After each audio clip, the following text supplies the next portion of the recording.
This is going to have a devastating effect on U.S. universities who admit 20% of the world's 5.3 million international students. In other words, 1.1 million international students come to the U.S., and that generates $41 billion for the U.S. economy in tuition and living expenses and economic benefits. So an impact on the universities, you say. What about the students, these foreign students in the U.S.? How is their life going to be affected? And I presume that many of them couldn't actually go back home because of some of the restrictions in place in these countries. It's devastating because, one, they may not be able to continue their education at that particular university because many of the schools may go back in person next spring or possibly next fall after there's hopefully a vaccine.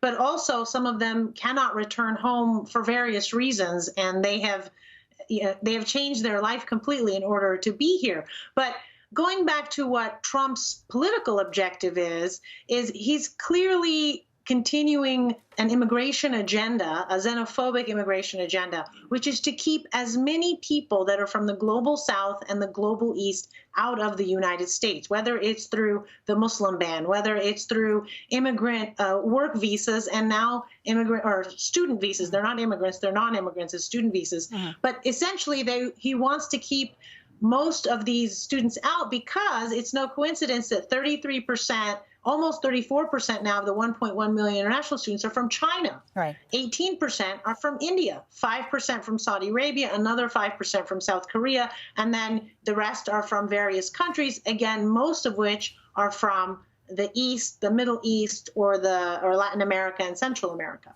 So what legal recourse then do these students, these F1 students, have right now, if any?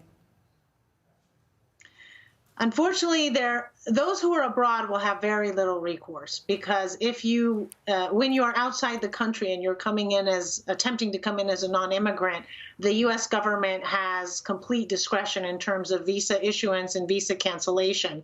There is a possibility that those who are already here may be able to file lawsuits, but again, that's prohibitively expensive because you have to have a lawyer and not all of them can afford it. So I think the best means to challenge this is going to come from the American Association of Educators, which is effectively the association of all the universities, because they are the biggest losers financially, while the students are the biggest losers both financially, educationally, and personally. So I anticipate that there's going to be a major pushback on this, and it will be interesting to see how the Congress gets involved, because there may be pressure to legislate around it, to tie the president's hands, or it may be the judges that have to intervene again through some kind of claim that this is a violation of due process rights or some other constitutional right.